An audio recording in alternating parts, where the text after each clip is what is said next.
Liverpool renew hostilities with neighbours Everton for a highly anticipated Merseyside derby live in talkSPORT 12:30 on Saturday. Liverpool, of course, currently fourth in the Premier League, have lost just one of the previous 25 Merseyside derbies.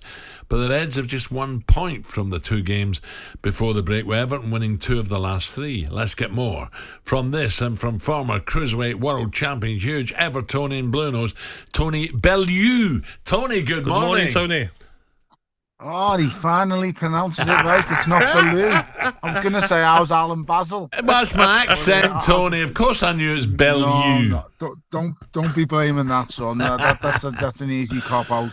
How's your golf? I thought we were going to talk football. I thought we were going to talk boxing, not football, really. Oh, no, we have to talk football. Come on, it's a Merseyside derby. And there's no boxing to talk about, is there? All this cross-boxing. That wasn't boxing, mate. Let's just be straight up and honest. I mean, I give them all the credit in the world. I give them praise, actually, for what they do, and I think it's brilliant. But my only stress and worry is when a professional boxer gets involved. Now, you've got Tommy Fury, who is a professional boxer, all well-being in theory. I mean, I'm not quite sure he is what he says he is, because he says he's been fighting since the age of 6. And although he's 10-0 as a professional boxer, 5 of them fights are against someone who's never won a fight. 2 of them are against winning records, and 1 of them winning records was against a YouTuber. So I don't know. But as for the other lads fighting each other, I give them all the credit in the world. I went to a boxing gym last night, guys, to speak to the kids, and there was over 200 kids in this gym. Now, I'm not going to lie. That is partly because of the likes of JJ, the KSI, really? KSI, and the Lee's Logan Paul. I'm telling you now, mate, they're encouraging so many kids from a different background, from a different kind of place than we're from, that I'm from originally, into the boxing gym. So I don't see anything wrong with it. I only worry that someone will get hurt if a professional boxer does get the hands on one of these guys, and I think that's where it needs to be stopped. But good point. I give them all the credit in the world. Okay, that's a good point, Tony. And now Calvert-Lewin, he's so important, isn't he? He's so important for Everton. Can you get stuck into Liverpool? Can you look? I think Liverpool are a big threat to City. I think Arsenal a big threat, and maybe Tottenham. What about Everton? Can Everton?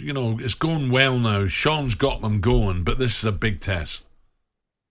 It is a big test. I think you're spot on, Alan, when you say that Liverpool are a threat. They're a massive threat. Listen, when you've got the attacking abilities they have, I mean, they've got Mo Salah, who's probably one of the best footballers in the whole world. He's unbelievable goal scorer season after season. The fella just racks up goals for fun. I mean, I absolutely hate the fact that he's doing it, but listen, it is what it is, mate. He's got them cop heights flying.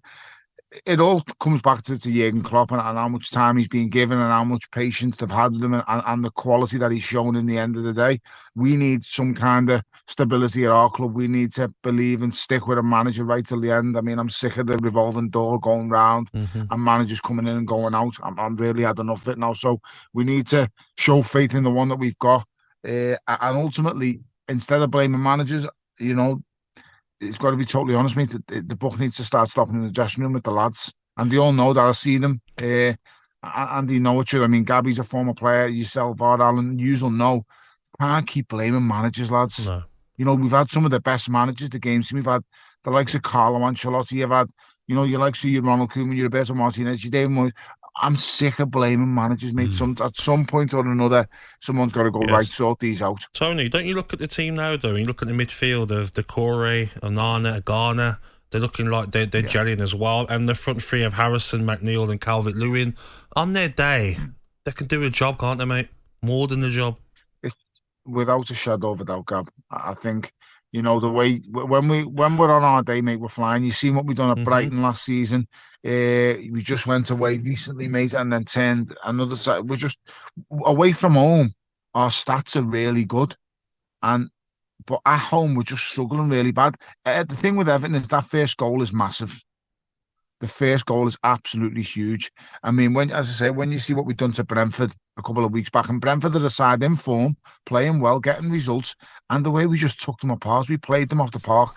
Everton should right now be on at least 11 or 12 points this season. I was having this argument, Tony, based on with Jamie O'Hara, because we had an Everton caller on, and Jamie was saying that your Jamie was saying that Everton's home form is not good enough. The fans have got to do more, and the Everton fan was like, "How about the players do more? What do you want from us as fans? Like, we bring an atmosphere at home. The players have got to go out and give the fans something to get excited about, haven't they?"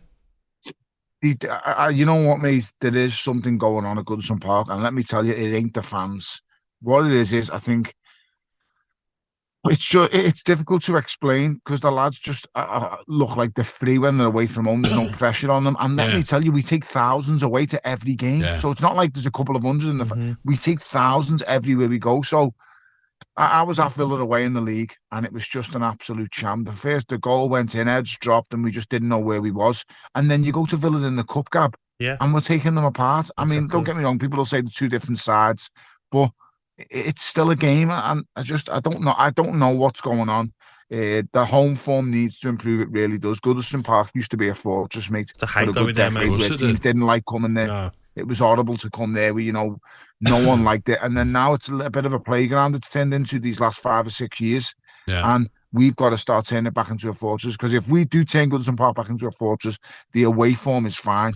Tony, what about? Is the big difference. I just hope this takeover goes through. I hear this. This morning reported there could be problems. It could fall through. You don't need that. No way. Do you know what, guys?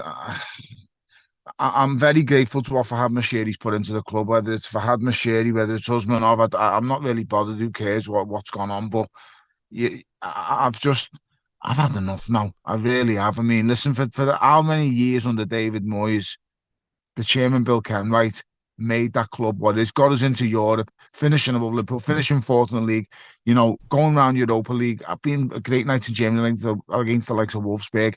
And then the minute the money comes in, just look at the team the day Everton get took over. Look at the team, boys, and compare it to now. There's only one player who get in the squad, didn't get in the team on that pitch. I'm telling you now, just look at the team when he took over and look at it now. Only Everton Football Club could spend 500-600 million and be worse. Yeah, no. Tone, listen, I've got to leave it there. Brilliant.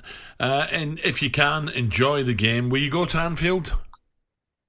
It's been too many times, and I want to go. I've got work that day, but if I do go, mate, I'm definitely going in my COVID mask and a cap on until Everton score and win 1-0, and then that's when the cap comes off, the top comes off. I'll be walking down Starkers, lads, but up the toffees, that's all I can say. We're getting a result there. Tony, nice one. talkSPORT Breakfast with Alan Brazil. Thursday and Friday morning, 6 till 10. On AM, on DAB, via the talkSPORT app and on your smart speaker. talkSPORT.